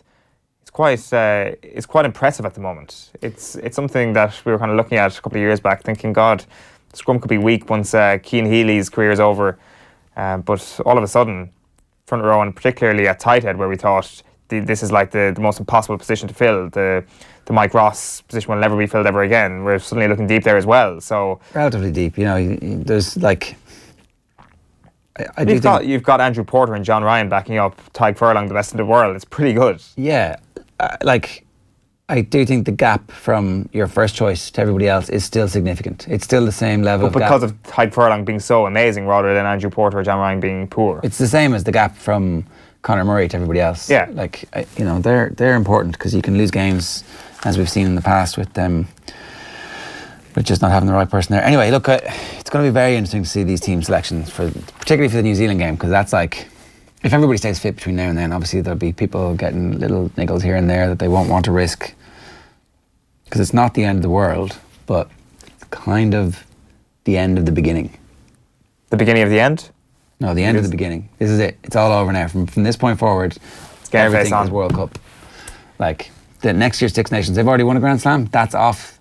So he can legitimately do what he wants in terms of resting players or putting... So, like, it'd be really nice to see an absolutely massive game where Carberry's named the starting 10. And it's like, this is France or England. You're our 10. What are you going to do? The thing about the Six Nations is that no matter what happens, the possibility is we're not going to get knocked out of the World Cup by a Six Nations team unless the pool stage goes horribly wrong for us and Scotland knock us out. It's going to be South Africa. Like, at least we can't have that moment where Wales knock us out of a World Cup again, which would be truly embarrassing given how we're talking about it. Like, they could do in the semi-finals, but I mean in the quarter-final stages. That would be the worst thing of all time.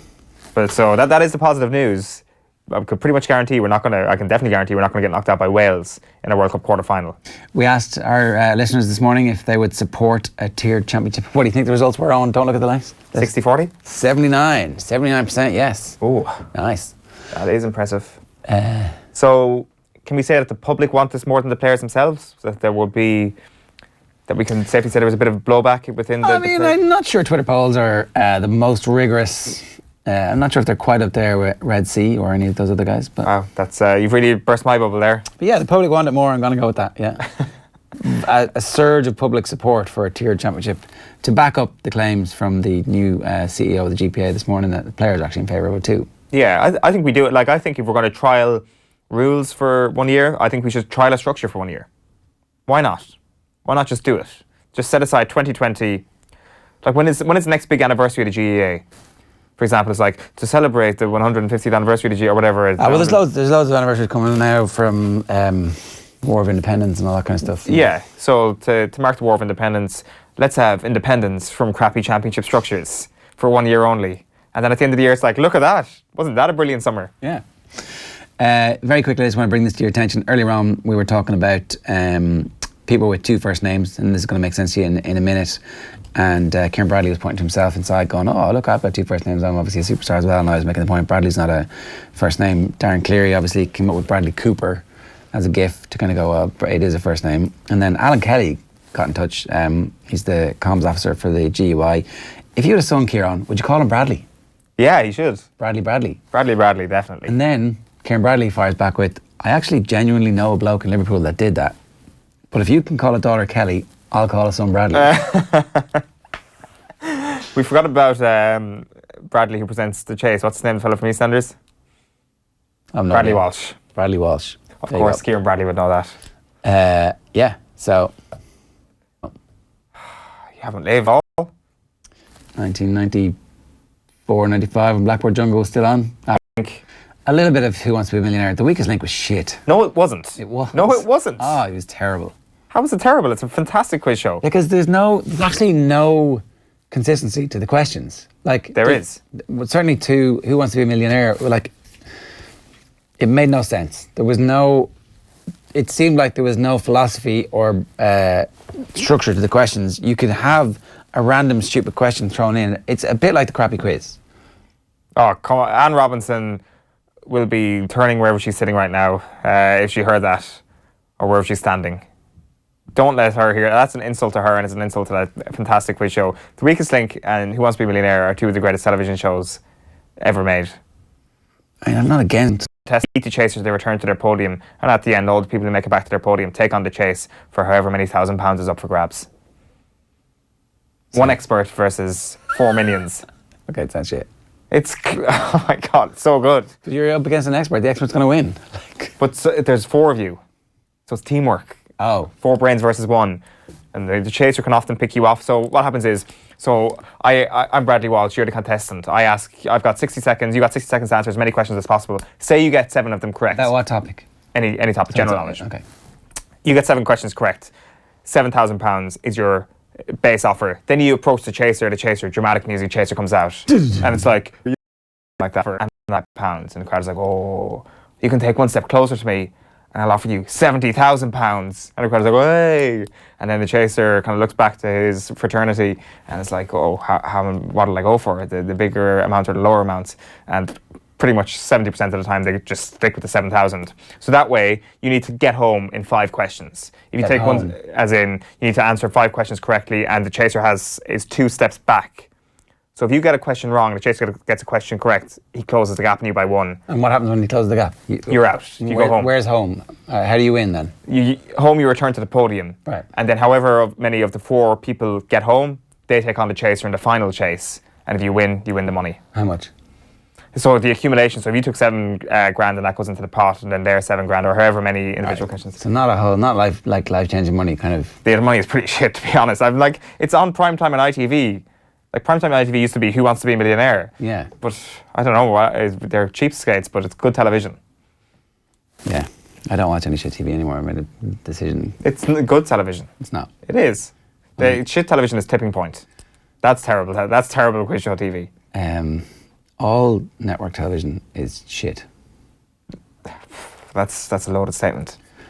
I mean, because it's not. Well, you've got access to The Wire and stuff that is of similar standards. Like that's the TV that we should all be watching. If you want to be a complete snob about it, then yeah. I mean, you need to have a good bit of brain capacity for that. You don't. Like if you come home after work, are you turning on The Wire?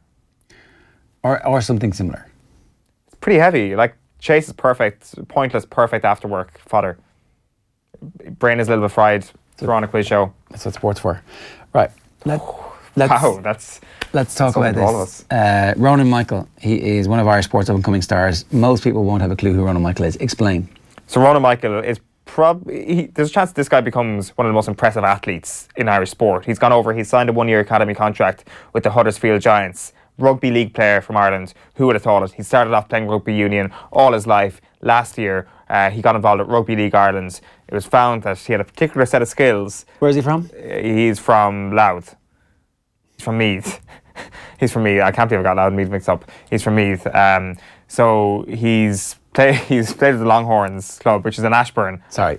Adrian Barry's been in touch on the great 2 first name debates. I don't know how we missed this. He says never trust a man with 2 first names. So anyway, Ronan Michael. Go on. Ronan Michael, yeah. Sorry, never trust a man with 2 first names. Barry is going to be Adrian Barry's next kid. So he's from Ashbourne, which is in Meath, not in Louth. So he played with Longhorns, the rugby league club there, and his talent was kind of poached from pretty much immediately. Within the first couple of months, there were scouts over watching some rugby league games over here, namely in Huddersfield, and they were like, "Come on over for a trial." So 2 days after finishing his leaving cert this summer, he goes on trial with Huddersfield Giants, kills it, gets offered a 1-year academy contract, which he's about to start. Pre-season is next month. Ireland are playing this weekend in the European Championships. This guy, like, if you're listening to this, or if you kind of listen to the words he's saying without listening to how he speaks, you would think this guy has been in professional sport for 40 years, has seen everybody and everything, and knows exactly, has all the wisdom of being the top people in the world. So he's well beyond his years in the way he speaks, and it seems that things are going fairly promising for him as well on a rugby league level. Okay, we'll get to that in 1 minute. Just a reminder, of course, that today's show and every OTB AM is live with Screwfix.ie, championing the trade with a choice of over 20,000 quality trade products. We're going to play out with this piece today, so just a reminder as well that we're also getting behind the Amanda Stapleton Benefit Fund, which is something we're supporting here on Off the Ball. We just want to let you know that the tickets are still available to purchase now for the Legends Return, which takes place on the 3rd of November, which is that legendary Kilkenny team, the greatest hurling team of all time, against that Tipperary team, which actually drove that Kilkenny team on and turned them into the greatest team of all time. So it will be, at the very least, A very rare opportunity to see those guys take the field against each other again. It's in Barcelona. Tommy Walsh, JJ Delaney, Jackie Tyrrell, Henry Shefflin, Richie Hogan are going to be leading out the Kilkenny Legends 15. Owen Kelly, Lara Corbett, James Callan, Paddy Marr, Brendan Cummins and Amanda's brother Paddy Stapleton will be lining out for tip. Head over to tickets.ie to get tickets for the game, and also on Saturday week on Off the Ball we're going to be running an auction for the Amanda Stapleton Benefit Fund in advance of the match on the 3rd of November, so keep an eye out on all of our social channels for that. And a reminder that you can now podcast this show on Spotify, where you can also we're also wherever else you get your pods. And if you don't watch us or can't wait for the podcast, you can listen to the show live every morning on offtheball.com. And as you should know by now, we're also all over youtube.com/offtheball. Hit the subscribe button on that, and anytime we go live we'll hit you with the good stuff. So to play us out today, here is Ronan Michael in conversation with Owen Sheehan. Delighted to say that Ronan Michael joins us in studio. If you don't know who Ronan Michael is, you're probably going to get to know him a bit more over the next couple of years. He is Ireland's newest rugby league player, newest professional rugby league player. I think it's fair to say Huddersfield Giants have just signed him on a 1-year academy contract, and I'm absolutely delighted to say he joins me in studio now. Ronan, you're very welcome. Oh, thanks, Will. I'm delighted to be here. Absolutely amazing. So you're part of the Huddersfield Giants setup now. It's a 1-year academy contract. And initially when you see that, it's like, this guy's been playing rugby league and rugby league only all his life. That's not the case. No, not at all. No, I'm playing rugby league less than 2 years at this stage. I only started at the beginning of 2017 and now I'm sitting here in the studio absolutely amazed. How did it happen so quickly? I had to take a break from rugby union, and then we were looking for other opportunities, other sports to be playing, sevens, and obviously you've seen maybe rugby league on the TV, I don't know, the NRL or whatever, but never really heard about it in Ireland. So then I just came across Rugby League Ireland and I just got involved and started playing, and then played 2 games against Wales last year with Ireland under 17s versus Wales under 16s, and I got seen there and headed over to Huddersfield for a week in February with a few other lads, and then got the opportunity to come back on trial in July. So that was February this year and July this year. Yeah. And in between that, it was your leaving cert. It was my leaving cert indeed. Pretty busy year for you, pretty successful 2018 for you, I dare say. Oh, well, yeah, so far it's been great, and hopefully can continue on the success with the next few weeks with the Ireland seniors in the European Championships. Talk to us about that period when you're doing the leaving cert, when you're preparing for a trial for what becomes your first professional contract in sport, and you've got the heads in the books. It must have been a fairly busy time, let's say. Oh, yeah, we were flat out during that time. I suppose I was focusing on the leaving cert. After I went for the first week in February, I kind of put it to the back of my mind. I was like, right, heads down for the leaving cert. But then, luckily enough, I got offered to come back to Huddersfield just after the leaving cert. So during the time of the leaving cert, I was training away just with the Longhorns in Ireland up in Ashbourne, and playing with their senior team, playing rugby league there, and just keeping the head in the books at the same time. Using rugby league as kind of a way to get away from the leaving cert, a way to de-stress, and just giving me something alternative to focus on. Yeah, and it was out of necessity, really. Like, alternatively, if you were playing sport as just a hobby, because this isn't just a hobby, this is now your career, probably. So people who are doing the leaving cert often just drop the sport. It's like, let me just focus on the books for 6 months, which doesn't necessarily need to lead to a huge improvement in results. In actual fact, it can go the opposite way. I think you were speaking just before we came on air there, just about a healthy mindset, that just being active and like that necessity to be active during the leaving cert really helps. Oh, of course. Yeah, I suppose I used playing sport as just a way to de-stress and just detach from the exams, because that's all you hear during school, and after school you're thinking about studying and you're thinking about exams. So when I was playing sport, I was focusing on something else, because I knew before my leaving cert happened that I was going to be going back over to Huddersfield on a trial.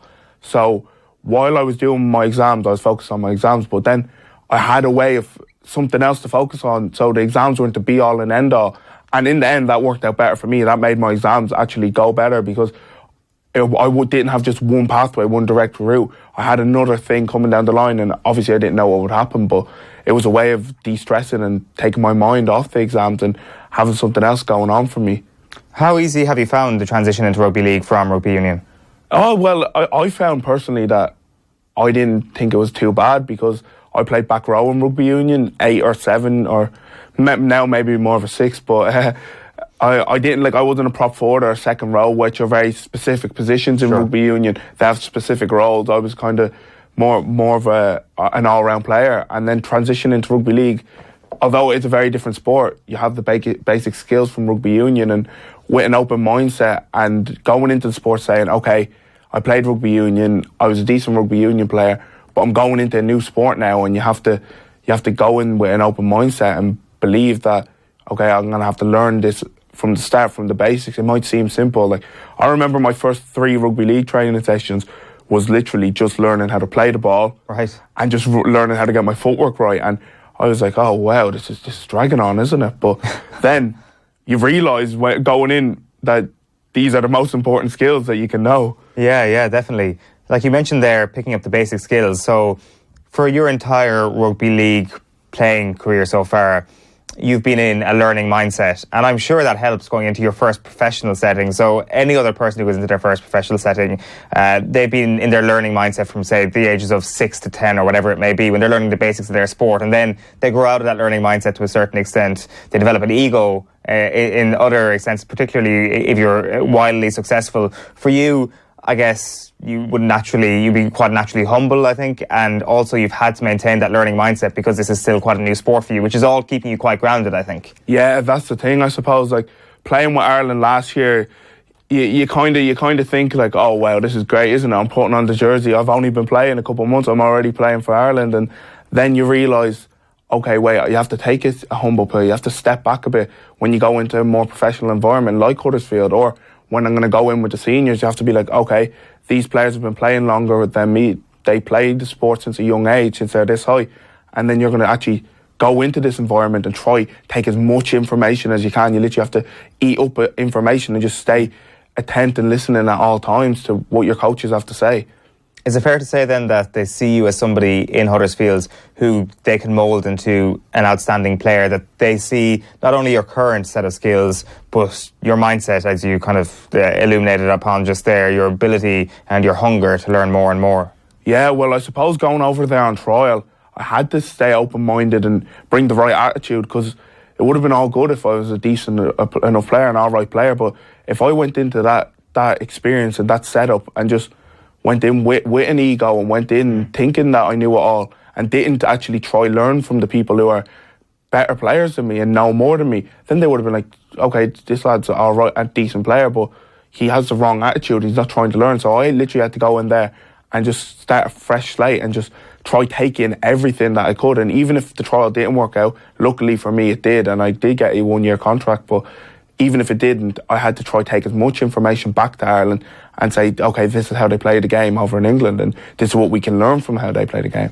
You talk about open-mindedness there, and you talk about taking information from one place to another, and the cross-pollination of different sports is quite fascinating with you, because you picked up jiu-jitsu with regards to furthering your rugby league performance. Yeah, well, just there last year in 2017, I'd been to about 1 or 2 rugby league training sessions with Casey Dunn, Tony Dale, Wayne Kerr, who has Paul Varga and Paul Cullen. They were all around with the under-17s with Ireland, and I strolled in to just take up jiu-jitsu. A few of my mates were going, so I said, all right, I'll give this a go. And Casey's lying there, and I'm a bit confused. I'm like, this lad's a rugby league player. What's he doing jiu-jitsu? And then later on, I came to realise that actually these skills come across, you know. You need to know how to wrestle to play rugby league. And then I learned that my Gaelic footballing skills, because I played Gaelic football with O'Dwyer's and Balbriggan, and that's coming in as well. And my rugby union skills are coming in, and all these different things I've learned, they're actually all coming into this sport, you know. And I bring different things across. Like, likewise, when I've been back over playing Gaelic football this time round during my off season with O'Dwyer's, when I've been training with them, I'm taking in rugby league skills that I've learned and bringing it to. What sort of skills, would you be bringing into playing with O'Dwyer's from rugby league? Well, I think that being over in England, like, I've learned, like, I have to be fit, and I have to be a lot quicker with what I do, and my hands have gotten a lot quicker because I'm playing in that environment where you have to get things right. You know, it's not that it's under pressure, but you want to do things right. You want to impress. You know what I mean? And then you notice you're dropping less ball, you're quicker, you're more mobile, and that's one of the major things I've learned playing rugby league. I'm more mobile than I was, and the coming across from different sports actually helps, because you have to, every time you come across a different sport, you have to be like, okay, people know more than me in this environment. You need to take a step back. You need to just sit back and listen and learn. And I suppose that rugby union can come across as well.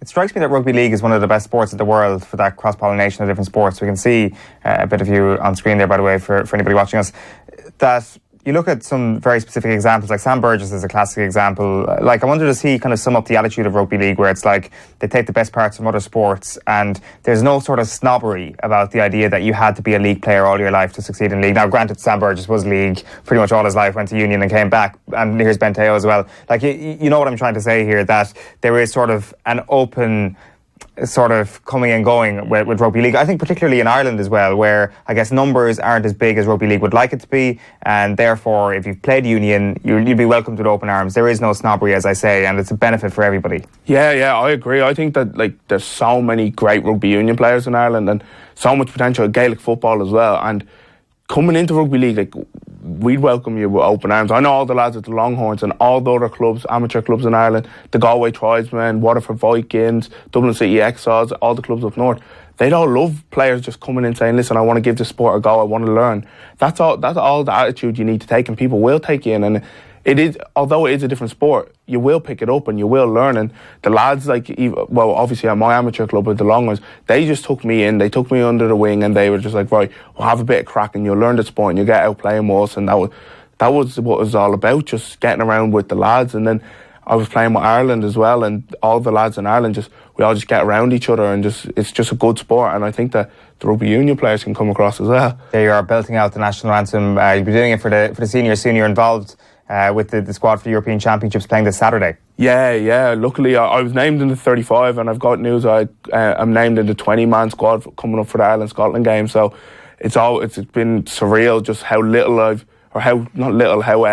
short I've been playing the game, and getting named in the senior squad. It's just been amazing. And then getting to play for Ireland and Serbia as well with the under-19s in European Championships. That was all just a great experience of understanding how to work in a team in an environment when you're on camp and you're getting around the lads, and you learn a lot from that as on and off the pitch. You learn about how you should behave around like different players who you're learning more from, and lads who know more than you. And then you learn about on the pitch, right, when you're wearing that jersey, you're belting out the anthem, it's your family, your friends, you're all in, you're all in for each other. If one's in, we're all in.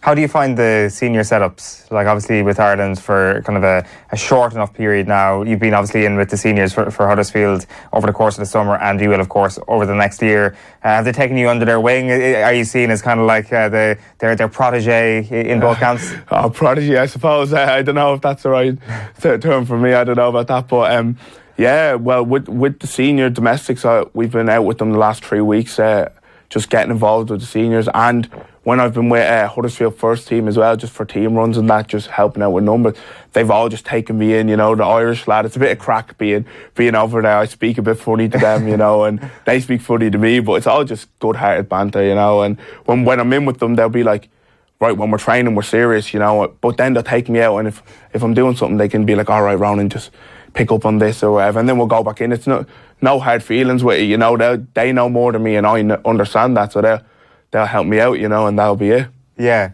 It sounds like maybe like your enthusiasm about rugby league is infectious. It sounds like Irish Rugby League is in a position to grow quite substantially with the right backing and with the right resources and with the right people in charge over the next couple of years. It's in quite a good place. Oh yeah, well, I'm happy to say that I'm looking to be like a stepping stone for people. I want to create that path showing that, yeah, there actually is something that can come up if you're playing well with Irish Rugby League.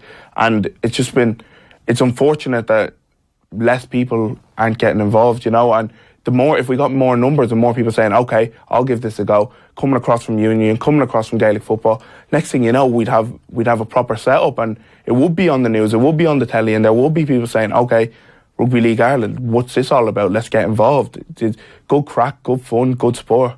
Well, I'm sure more people are going to be paying closer attention to Rugby League over in the UK next year. Obviously, it's on television all the time over here, and I don't think we pay enough attention to it. But you're providing us with a decent enough excuse to get behind Huddersfield Giants next year. Just one last question. It seems like a weird question to ask anybody who's just signed their first contract in a professional sport, but between rugby league, between rugby union, between GAA, between jiu-jitsu, you've got a platform, a suite of different sports that you've kind of partook in the last year or so. Is rugby league going to be your career now, and that's where you'll finish as a professional sportsman?